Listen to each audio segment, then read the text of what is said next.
Haleluya, salam, salam berkat sukacita buat Bapak Ibu saudaraku sekalian.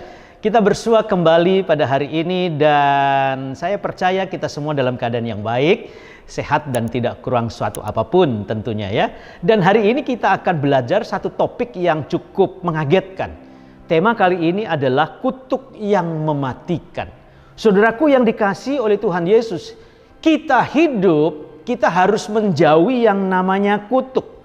Apalagi kutuk itu datang dari setan melalui manusia. Nah, seperti apa itu terjadi, saudara?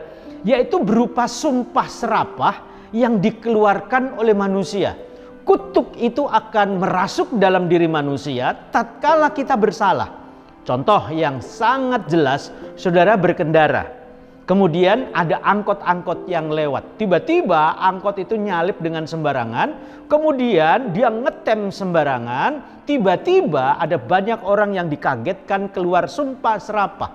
Tiba-tiba ada sialan, buset, setan lu, dan kata-kata yang lain yang sungguh menyakitkan. Dan hal ini, saudaraku yang dikasihi oleh Tuhan, sebenarnya akan menjauhkan hubungan kita dengan Tuhan. Kalau kutuk itu masuk karena kita berbuat salah, maka hidup kita akan menderita, hidup kita akan merana, hidup kita akan hancur, hidup kita akan berantakan, kita menjadi orang yang papa, miskin dan menderita. Dan akhirnya lihat baik-baik saudara, kehidupan orang-orang tersebut nggak lebih baik dari kita. Dia sudah berbuat salah, tidak minta maaf, kemudian disumpahi oleh orang karena menghalangi jalan orang. Lihat ya saudara, sama-sama cari makan, sama-sama bekerja, tetapi yang satu angkot ini sembarangan ngetem sehingga orang-orang kesal dibuatnya. Dan ini yang saya sebut adalah kutuk yang mematikan melalui mulut manusia. Dan pada saat manusia melepaskan kutuk itu dan dia bersalah, maka akan merasuk dalam dirinya. Dan ini bahaya buat kita. Kenapa saudara? Karena kutuk yang diucapkan oleh orang akan merusak jiwanya. Dan media yang menerima kutuk itu adalah kuasa-kuasa kegelapan. Maka kalau kuasa kegelapan dilepaskan kepada seseorang, maka itu akan merasuk.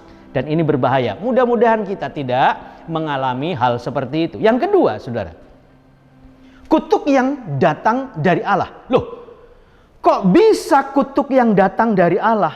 Sebenarnya sederhana saja, saudara. Saudara dan saya sebagai manusia yang diciptakan serupa dan segambar oleh Tuhan.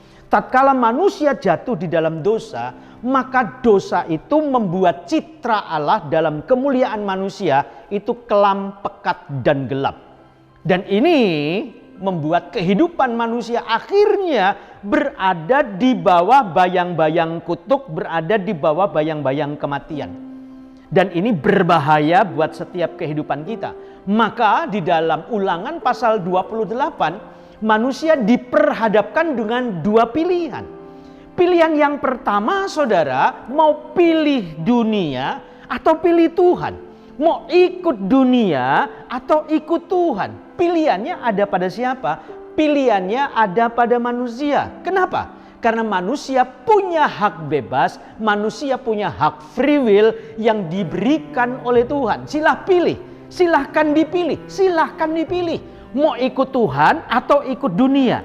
Berarti saudara, kutuk itu merupakan sebuah pelanggaran dan pengingkaran terhadap perjanjian dengan Tuhan.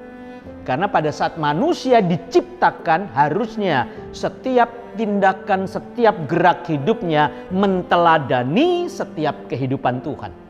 Nah yang kedua saudara, hati yang suka berontak inilah yang membuat kehidupan manusia akhirnya mengingkari ketetapannya.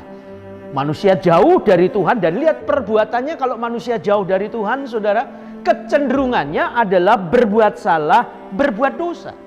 Dan yang ketiga, saudara, ia akan menjadi orang yang tidak setia, tidak dengar-dengaran kepada Tuhan.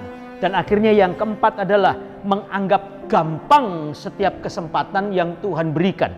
Bahwa hidup itu, saudara, ada takaran yang namanya hukum. Di dunia ada hukum, Allah juga punya hukum, Tuhan punya hukum.